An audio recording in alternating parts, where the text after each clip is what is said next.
Hi there, my name is Renee. I'm going to be talking through my website for the Heist series. So, the purpose of the Heist series is to be a hub for the Tekken community in Atlanta. It's a combination of the Doraville Heist and the Merida Heist, which are two tournaments that I'm the founder and manager of.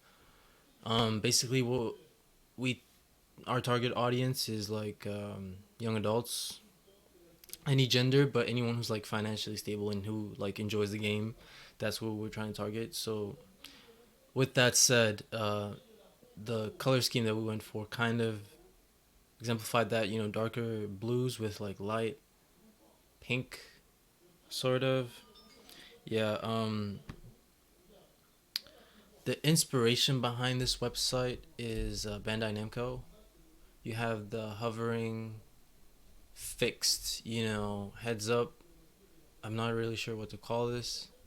I wish I could do more of what they have here, but I am not that far ahead. I'm not that good.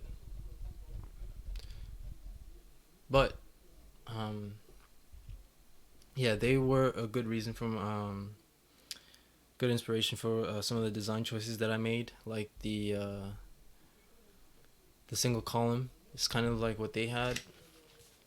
That's what I chose to go for, and leaving some space on the sides for potentially like putting ads and stuff. Um, yeah, the layout and the color I kind of already went over. As you can see, my header is also like floating. It's fixed, so is the navigation. And when you hover, it kind of moves a little bit, which is something cool that I thought I'd add, but still keeping with the general theme. And the background, we have an image, really cool image, and then we have the foot over here with the working links. This is the home page right here, and it has a little navigation guide and a video embedded. Why don't we see what this is about?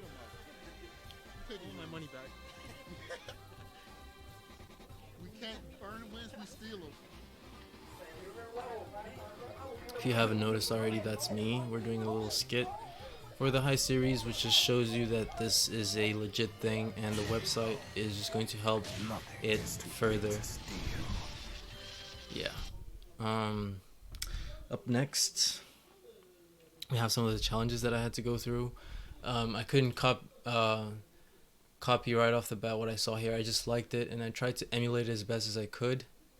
So having the logo with the little name over there, I tried to do that over here too, and I wanted to have my name over here, the high series, but I couldn't do it because I had an issue with the floats. So every time I would add the name, it would pop up like over here behind the logo and not in front of it, like how I wanted. So I decided to shift it all the way to the right where it was working right, and I added a little three lines just to yeah, just to do this. So as you can see, there it is. That was my biggest hurdle creating this website, was just getting the heads up and the navigation up. And then once I did that, putting together all the content um, was kind of easier though. Um, so I'm going to go through a couple of the pages. Here we have the schedule. This is where the tournaments would go. If it wasn't for COVID-19, obviously, we'd have a lot more tournaments, but this is just a rough idea of what could be done here. And then we have the sign up page. Oh, another problem I had was having this list be justified in the center. That was super hard. And what I did was I added a few dots to the right. It's kind of bootleg way of getting it, but it looks like how I want it to look. Because otherwise, working with floats, it was just impossible, because one one CSS class would say align left, and then the other one would be like text align center, and then it was just too complicated, and I couldn't figure it out. So I decided to do it this way. That way, it is justified, because the body is it's centered, and when you center it, this is hard to read. So the date would be like in the middle, and then time would start here, and then entry would be down here, and then stream would be down there, and then so by doing it this way, at least it's readable, and that was one of my focus. That was my biggest focus too. I wanted my website to be readable. Here's a sign up sheet with a form. It works. If I type a gamer tag over here and an email,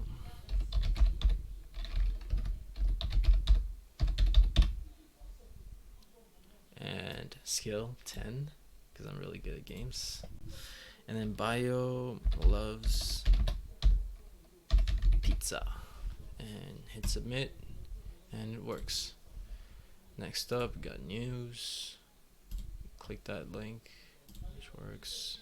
This is the news section where we'd have like patch notes, for example, and just speculation, anything like that, just to get the readers, get the viewers in, and people can leave comments and stuff. And the reason the name is required so that if someone wants to reply to them, they have a name that they can reply to, and then that person will be notified. I could add an email, but for the purposes of this project, I'm keeping it simple just so it's working.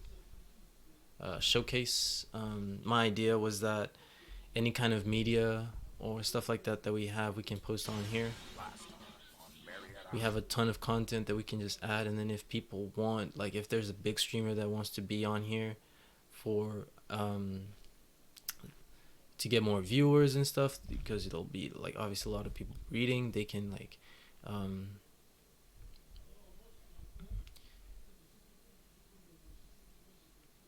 be a part of the community, and then we'll notice them and put them up.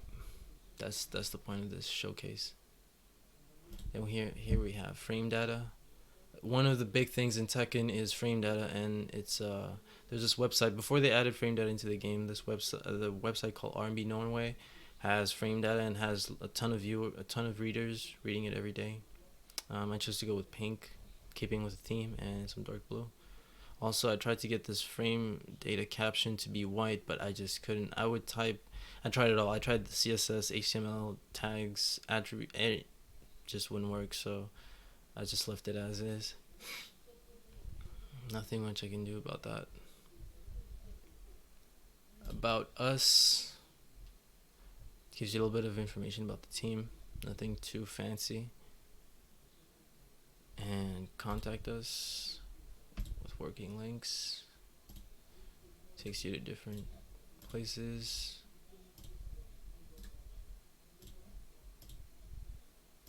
As you can see, and then the mail, really interesting. This is one I really wanted to work.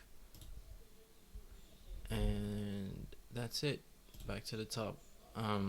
One of the other challenges that I haven't mentioned is that since this is a passion project and it's something I'm gonna do regardless, it's like I wanted to do so much with this website, but I had to kind of limit myself and not do too much and make sure that it was working enough for the project first before I try to do some more elaborate stuff. Yeah, I think that covers just about everything.